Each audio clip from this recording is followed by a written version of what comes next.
Within the short span of a couple months' time, I've added another Seiko to my collection. This is the Seiko SZSB006, a 35th year anniversary collaboration watch between Seiko and Tic Tac, which is a Japanese watch shop and a watch accessory store. I bought this watch off Buyee and have had it on the wrist for about a week now, and I've been absolutely loving it on the seatbelt gray NATO strap. And I'll have a humble two-piece Seiko combo meal deal collection between this watch and the SBSA 187 off Nano Universe. There's some things I absolutely love about this watch that I wish was on the Nano Universe, and some things that I wish was on this watch.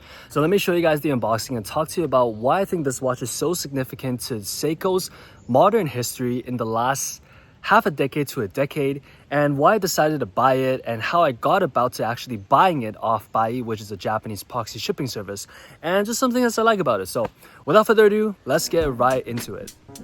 I got this watch off the Japanese proxy shipping service Buyee, which is also the sponsor of this video. Let's get the specs out the way before I get completely absorbed into telling you about this watch. This Seiko SZSB006 measures 40mm across, only 11mm high, and a very generous 100m of water resistance, 20mm lugs, hollow end links, and powered by the 4R35, which has a power reserve of 40 hours and can be as accurate as 3 seconds a day or inaccurate up to 30 a day if you're really unlucky. Alright, so this watch was first released in 2019 during Tic Tac's 35th year anniversary. For those who don't know, Tic Tac is a watch and watch accessory chain of stores selling sub-$1,000 brands such as Seiko, Belova, Kuo, Outline, and Casio in Japan. This was also around the time when the craze around standard case Seikos was at its peak. The last of the black and white Sarbs had just been bought out of the market, along with the green Alpinist, the one Archie loves. Just an ugly watch. And so fans of the brand of the silhouette began looking and patiently waiting for that next generation of Sarb line of watches. Unfortunately, if you guys were around in the hobby at that time, this never came. Seiko never returned to that $400-500 mark of a more mature, polished everyday watch. So many collectors feel Seiko is attempting to go upmarket and abandon the core value propositions of the Sarbs and the SKXs that the brand has been so well known for. Then, the recently introduced SRPD line of new Seiko 5 Sports didn't help the case with the oversized lume plots, bubbly appearances, and a clear cost savings on both the crown, the bezel, and also the water resistance.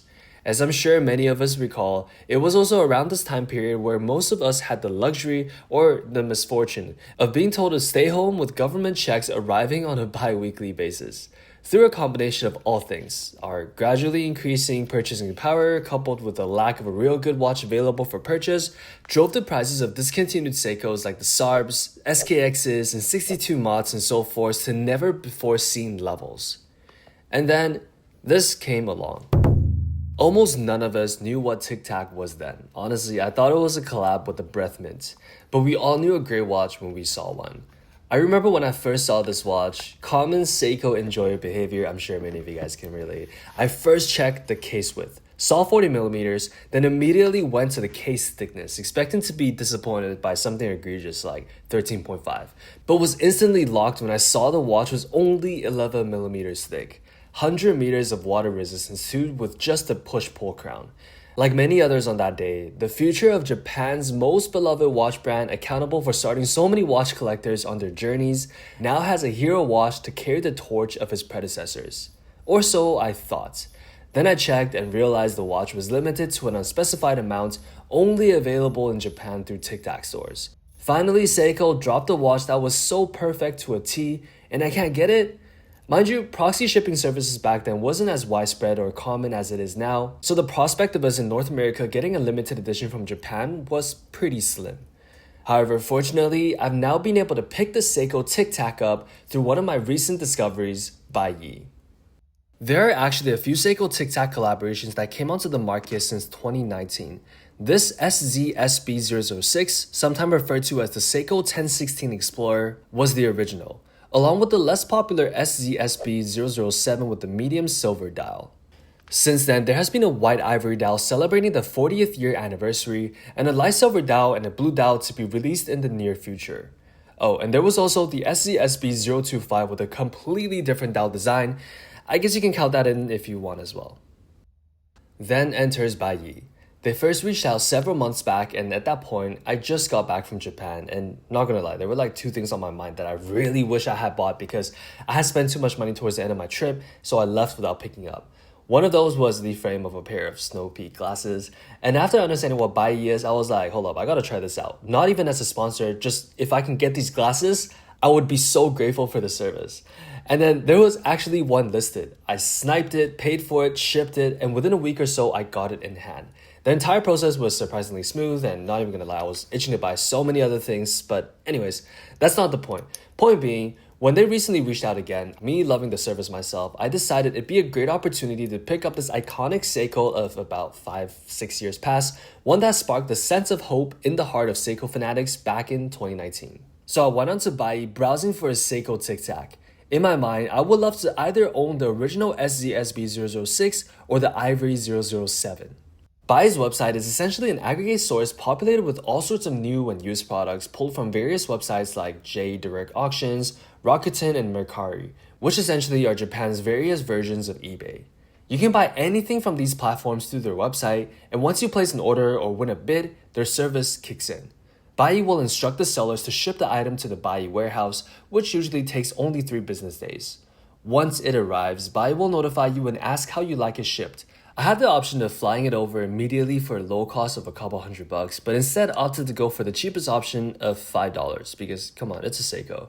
All in, I paid exactly 430 Canadian dollars for this watch, which is $170 less than the current lowest listed used SBSZ006 on any online source available here in Canada. The entire process also took less than 2 weeks. I remember the first time when I bought my glasses, I was surprised at how easy the site is to navigate, thinking, damn, I wish I knew about the site from way back then. But then again, probably not, because then my collection would probably look a lot more different than it is now. Well, having a collection only consisting of limited edition Seikos may not be a bad thing, but I guess depending on who you ask. Anyways, I want to share with you how I came about getting this watch in hand. I really do love the service Buyee offers and recommend using them if you ever want to buy anything from Japan. They also made me a referral link. So if you want to pick up anything from Japan, any exclusive items, be it watches, straps, or stuff for other hobbies, use my link buyee-link.co/opout. It's a pretty long link. I'll have it in the description below for 10% off your entire order. Thank you for supporting this channel if you sign up, and thank you Buyee for sponsoring this video. Also, I found the leather strap I tried on with my Black Bay 58 back in Asakusa, and I'm definitely going to be picking this up, but going to pace myself a little bit, so let's get on to talking about the actual watch. As I mentioned earlier, there are a few things on this watch I love, more so than my SBSA 187 from Nano Universe, and some areas I find a little weaker. Well, they may not be weaker to everyone, but just a little less desirable for me. Starting with the good, and to be fair, these are actually like really good.